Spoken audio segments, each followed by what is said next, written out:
My name is NICLAS, NICLAS PAHLFÈR, and I'm a front-ender here at 1337.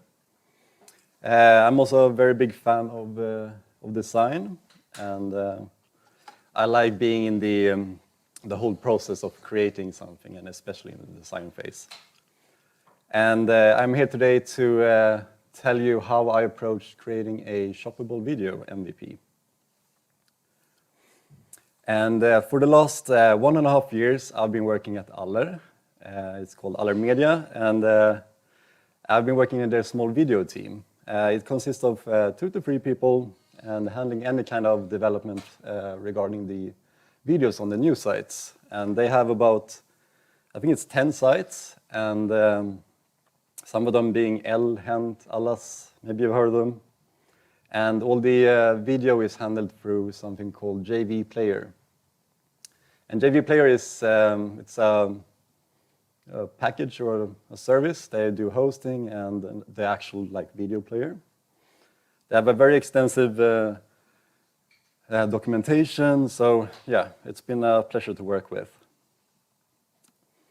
But my first big project at Aller was their video sites. And yeah, Aller Media realized that they had a lot of video, but they didn't know where to put it all. So after a while, they created a task in the backlog called video landing pages. So over the summer of 2021, my video team colleague Hita, a designer called Alex, and me created this. We created Aller's first video site. It's built with React, Next.js, Material UI, and Typescript. And it's all running on AWS. We have created 4 sites in total, but last 3 was created by just doing new themes inside of Material UI. And we also changed some small tweaks that can't be really handled through the theming part. And it's all inspired by something called Dagbladet.no, which is a Norwegian video site and also a Aller-owned company. We had some, when we started doing this video site, we took a slightly different approach to the design towards the video site than the Norwegian company did, because we wanted something that looked a little bit more clean and not like any ads. That was the first thing I set out, we should not have any ads on the site because it looks very cluttered and spammy. When you go to the sites, it's always nudity on the start page, and then you have an ad underneath, and it kind of gives the impression that it's not a quality website. So we went for something more towards YouTube and Netflix. I know it's aiming very high, but that was our goal. You need to start somewhere. And it was mobile first, as most of the traffic comes through mobile to Aller's sites, or at least the sites that have a mobile site or a video site. And it also came with some challenges. And one of the bigger challenges was probably the having click to play or auto start on the videos. And it all comes down to ads, because an ad that is played with sound on, it generates more money than an ad without sound. So we had to kind of find a way to tweak the browser, listen to the browser without actually having something specific to listen on, because you can't really find, there's no checkbox where you can listen to in the browser if it's autoplay with sound on, if that is allowed or not. So we solved it by doing some kind of checking for internal routing and where the actual visitor came from. And we also had another issue, and it was the the horizontal mode on the single pages of the video pages. So once you rotate the screen, you will get it in a full screen mode. And that also comes with a lot of weirdness, because there's also like, you have iOS and you have Android, and they interpret the events differently, and maybe the event doesn't exist on Android while it exists on iOS. But it turned out quite nice in the end. And we went with Material UI because Material UI is, you get a lot for free. You don't really have to invent the wheel twice. And all of this leads us to video shopping, or live shopping, or even live stream e-commerce, as it's more formally called. And before 2020, barely anyone in Sweden had heard about live stream e-commerce. But during this pandemic, it kind of exploded, and it's now a kind of a well-established way of marketing your products. And it is continuing to rise. But it's by far the biggest in China. And China's live stream market has reached over 1,200 billion yuan in 2020, or it reached 1,200 billion yuan in 2020, and exceeded over 10% of China's e-commerce markets. And that's up from 120 yuan in 2018. And it's predicted to grow even more and expected to reach 4.9 trillion yuan by 2023. And I've calculated or translated the currencies for you, and it's the 2023 value was 737 million US dollars, and that's a bit over what Amazon's gross merchandise value is. So it's a lot. You can see the big number there. But back to Aller, and Aller had, they started doing live shopping, and they did it with a tool called Bambuser. But they wanted to create something for themselves to try to reach the live stream market, or live stream e-commerce market. And for those of you who maybe doesn't know what Bambuser is, it's an old app that you could like live stream from your cell phone to a website. But nowadays they mostly do like live shopping exclusively, at least as I know. And all of this leads us to the prototype. So back in 2021, a colleague and I got the mission to create a prototype for what a live shopping experience could be like at Aller. So we had 2 days to create something, and the team consisted of 2 people, and there was one ADHD backender and an energetic frontender, that being me. So we have 2 days, and how do we structure this? Like, do we cowboy it, or is there a better way to do it? We also ask ourselves, like, well, how would a designer approach this kind of problem? We really had to get a clear picture of what we're trying to create.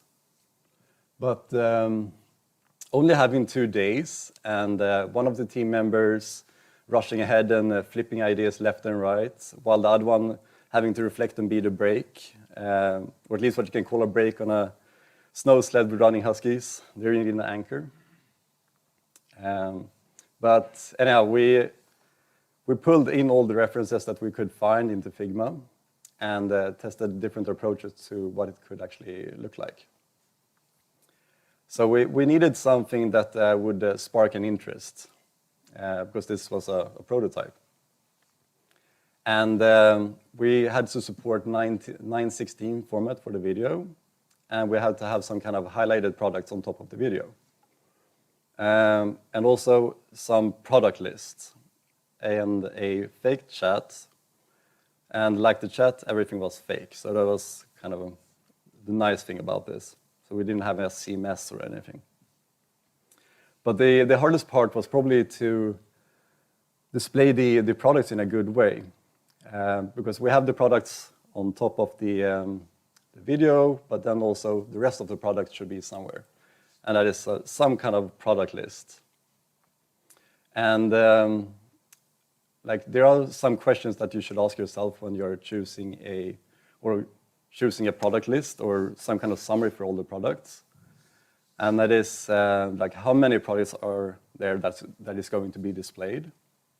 And do we need to display the price or any kind of other information, like a description for the product?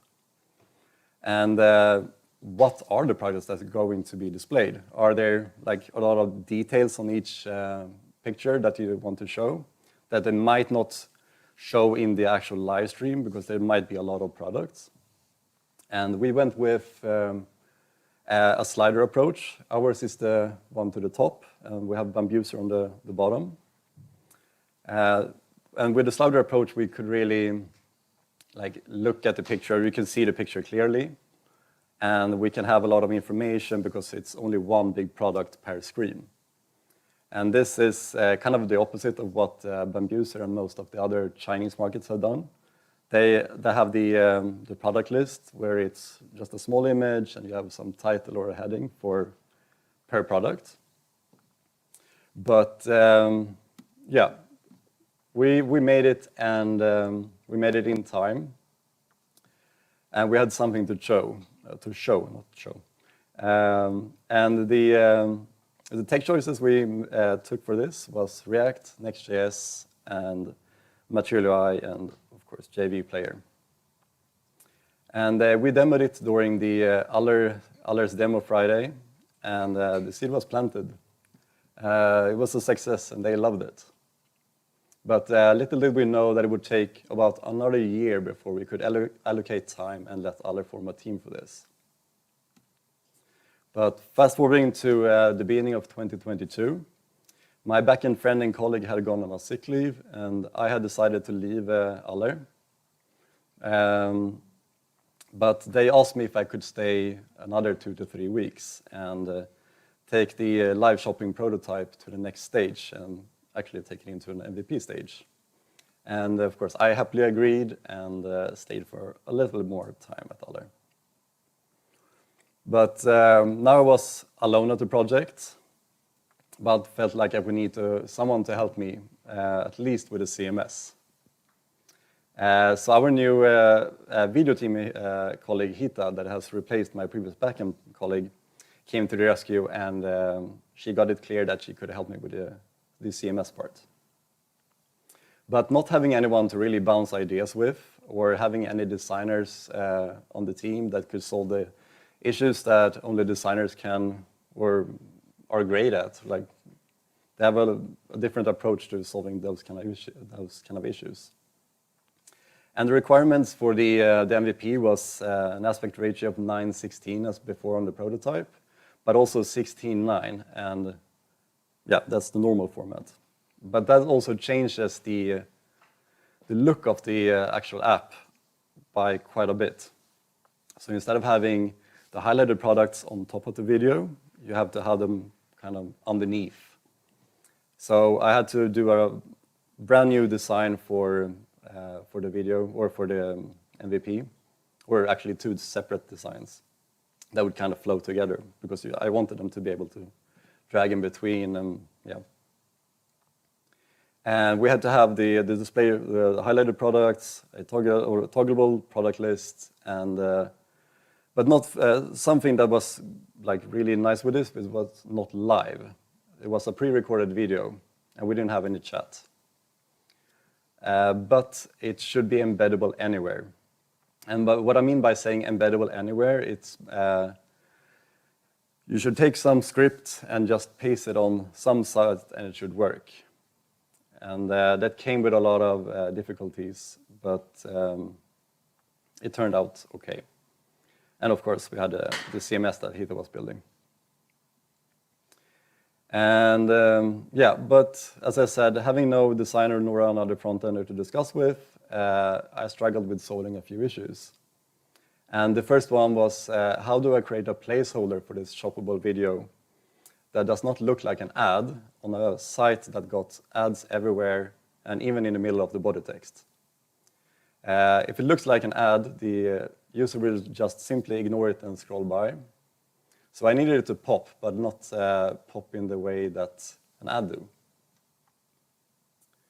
And the solution was to have a short motion placeholder that shows the gist of the video and some informational text about the video. I also took some help from our awesome colleague Johannes, and he came up with the idea of having a reminder that shows up once you have passed the video placeholder if you haven't clicked on the video placeholder. So you get a small notification that you can see here on the bottom. And I also added that tiny red flashing light to give the impression that it was going on live. And I did it to create some kind of FOMO feeling. Even though it wasn't live, it should feel like you're missing out on something. And you should also not have like a flashy video or too much text that it could confuse the user in some kind of way. So the user should want to click this, but not in like a clickbaity way.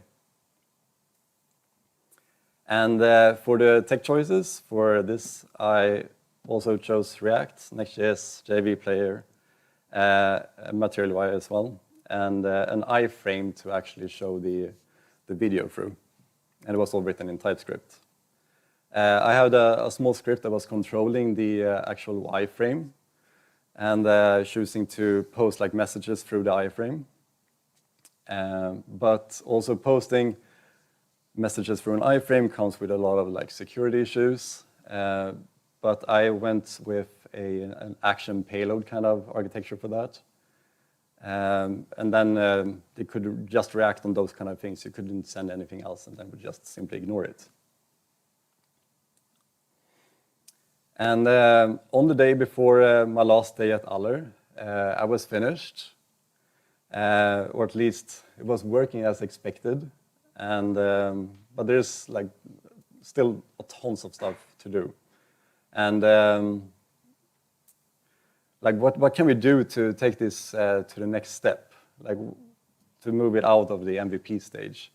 Of course, you should have it live, and if you want to have it live, there is another thing that you also want to have. Then you need a CMS that is directly linked to the app, so you need to stream everything, because you want the editors to be able to like, now she's displaying that kind of T-shirt or whatever, and then it should pop up on the screen. And you also need, I would also touch up on the design for the actual app, and have some like small guided animations, and of course better icons, because I made all the icons myself, and I'm not a great designer. Probably something with the placeholder can be improved as well, but that is like the basics at least. And that's basically what I have for you today. Thank you.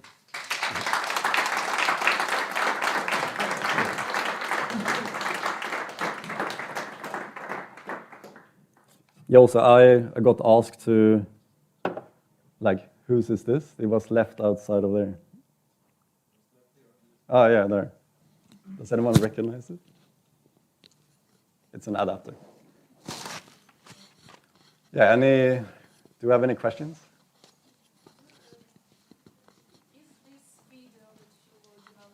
Like an ad?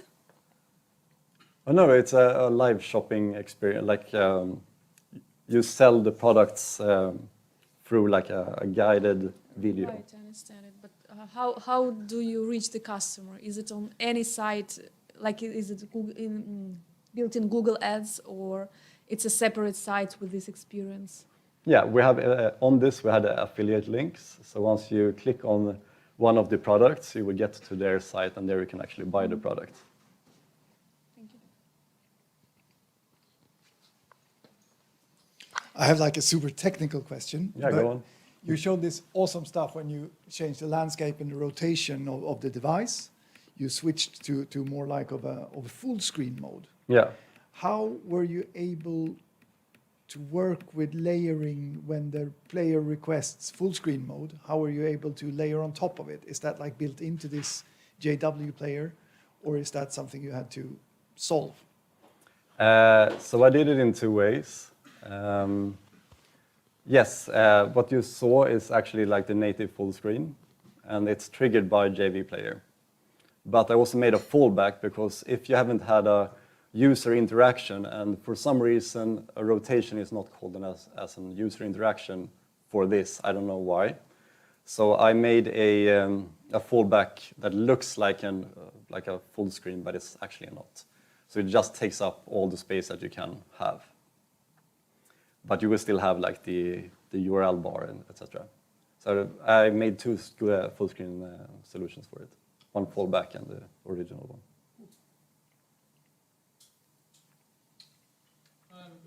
Yeah, go on. Thank you. Do you have any information about the backend architecture and the technologies that you use? Because you said that it was based on Amazon, but was it the pre-built CMS that you bought and you just used it? What were you using for the streaming and well, other stuff in the backend?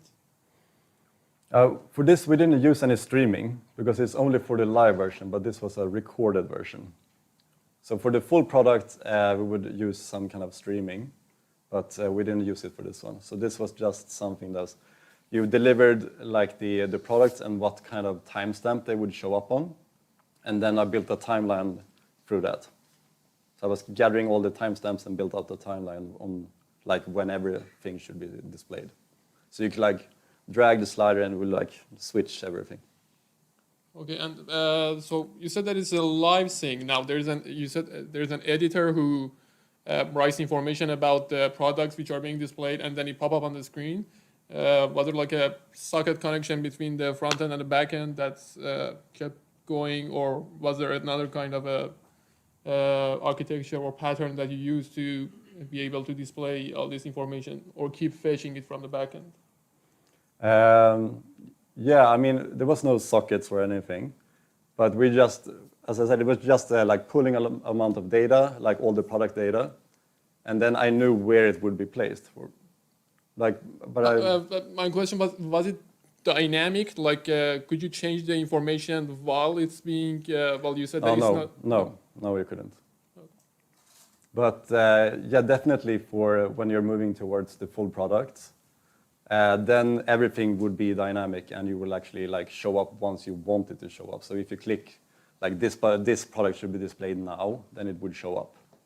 But yeah, that's for another day. Thank you.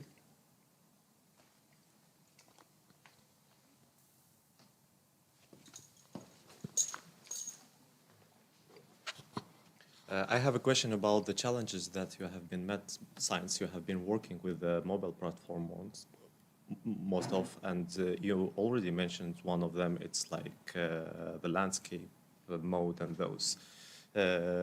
What was more to build a web application that will work on mobile? What was the hardest part for you comparing to the web? I mean, it was a web app, but... Yeah, but what's the hardest, like, coding stuff that you had challenged to make it work on the mobile, either than the landscape mode that you have been mentioned, if it was there something else? Yeah, I mean, most of the hard parts was probably like designing, at least. Or for me, it was the design part. To have it like where should it be displayed, because actually doing it like it wasn't any harder than doing a normal website, but the design part of it, like where would I put it, and that was probably like the hardest part, because as I mentioned, the contrasting between 9.16 and 16.9, there is like a huge difference. Because a 9.16, you have the full width and the height of the cell phone, but if you have a 16.9, the 16.9 will just be displayed on top, and like you have everything underneath, but it will also be like you would display differently, because then you might want to have like 2 or 3 products like as a grid or something. But yeah, I went with having 2 products that's being shown at the same time. And then you would pop up the slider on top of everything.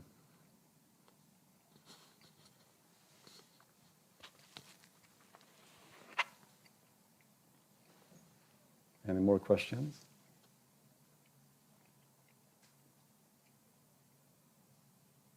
Then I guess it's a wrap.